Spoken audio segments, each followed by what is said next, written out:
I want to start with kind of just where you were last year to where you are now. For you specifically, how you feeling? I'm feeling really good, Chris. Thank you for asking. I've been very fortunate. All my tests, all my follow-ups have been really good so far. Doctors are pleased with it. I'm getting my energy and stamina back. That's probably the hardest thing, to be able to try and go all day. And it's hard, to be honest. It really is. But I've been very fortunate. I really have. What has been you and your staff's position battle that you guys have kind of focused on and you go, this one might come down to the wire? Is there a position that really intrigues you? Several do. I mean, I love our offensive line. We've got a lot of good football players. We've got a lot of guys that have played for us and done some good things. We've got some new guys that we're really watching. We have 3 really good safeties that all bring something special to the table. So, we got to find out what the best combinations are for situational football. So we'll see how that goes. Wide receiver. The depth at wide receiver is going to be really, really interesting because we got faster as a football team, and we did that on purpose. We knew we had to get faster, and then we got faster in the secondary as well. So for the most part, that's been really good. The mainstays for us have been our defensive line. I mean, it's a good group. You guys know the history of those first-round draft picks playing the way they did for us last year, and we're hoping they'll take another step. So it's been very intriguing.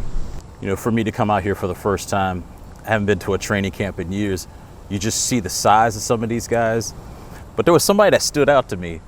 This St-Juste kid that you drafted, they're normally not 6'3" corners walking around, and when they do, they're rare. Can you just talk about just the speed, size that you guys wanted to identify in this draft? One of the things that you want to do is you want to be able to match the talent in your division, and we've got a very good division in terms of skill positions. I really do.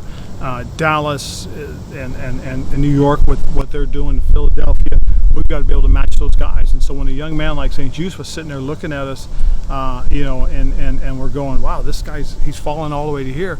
This is a kid that we really liked. And you look at him, he's got good size, good length, good speed, and what helps him is the length.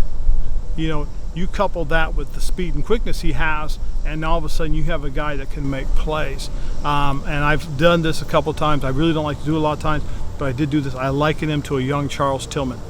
I was fortunate. I got to Chicago. I think Charles was either in his 2nd or 3rd year, and you really saw, here's this long, tall, quick, fast football player in Charles Tillman.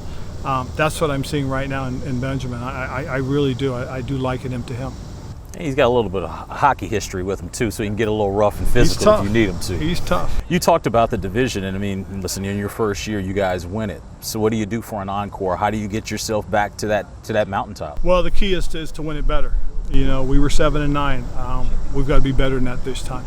The biggest thing, my concern going into camp, and I told this to the players, and I've said this publicly, is have we matured as a football team? You know what I'm saying? Are we seasoned enough? Last year, a lot of things that we did, in my mind, are going to help us going forward.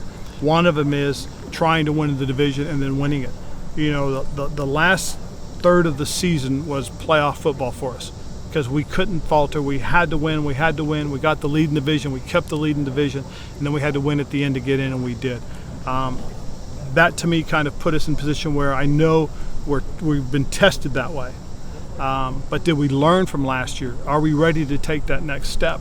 And that's where the maturity comes in. So that is my concern. That's what I'm looking for, to see if we've matured as a football team. You talk about maturity.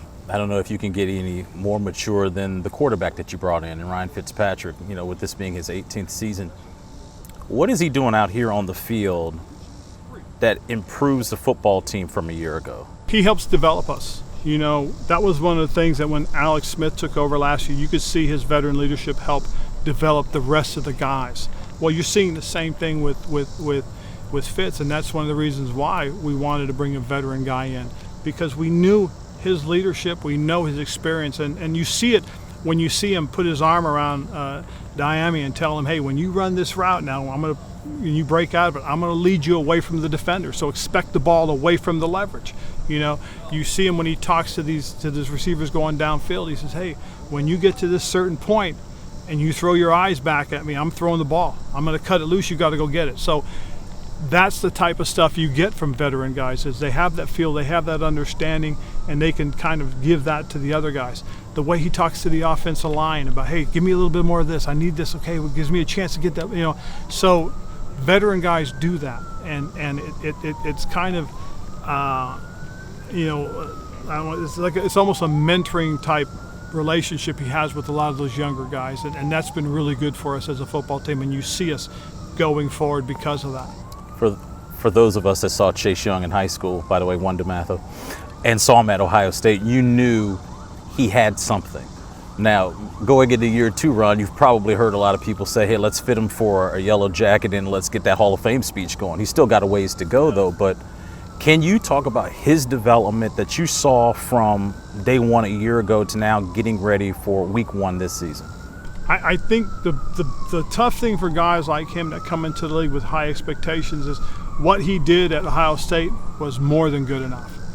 Here, it's just good enough. It's got to get better. And so he's worked on his game in terms of it's not just pass rushing, but being a complete player, being able to play the run and understand how to play the run, how to play with my leverage sides, know where my help is coming from a specific place. He's learning how to set up the pass protectors and use counter moves, how to work with his 3 technique, knowing what's going on as far as blitzing behind him or coverages.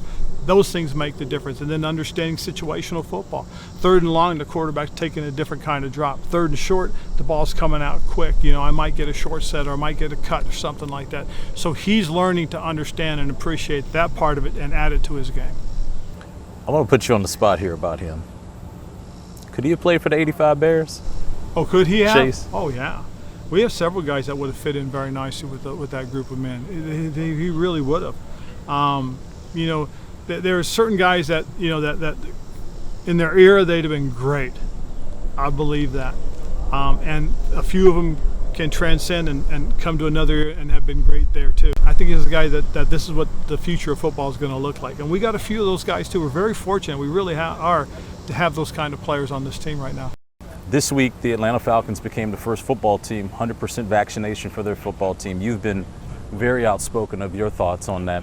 What's kind of been the response from your players? A lot of these guys, when I talk to them, they recite the things that they've seen or heard, and they're not necessarily true. And then I'll say to them, hey, if you have a question, check with the doctors.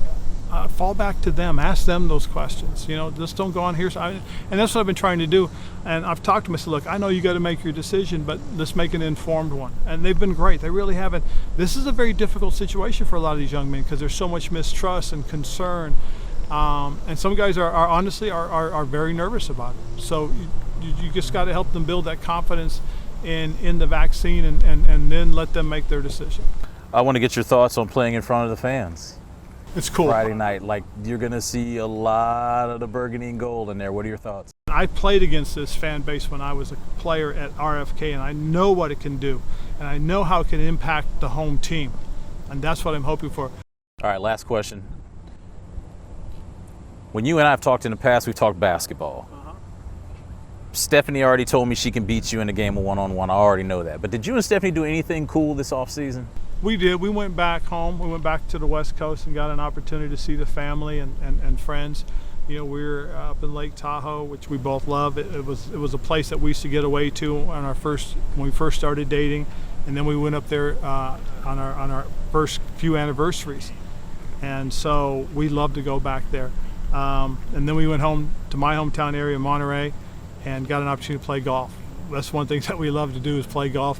And just like basketball, I don't really beat her on the golf course that often either. So, but it's fun. It really is. But I got to see my parents, my brothers, which is always very important, and she got to see her family. So that's a real big deal for us. Ron, I always appreciate your time. Thank you so much. Best to you and your family. Thank you, Chris.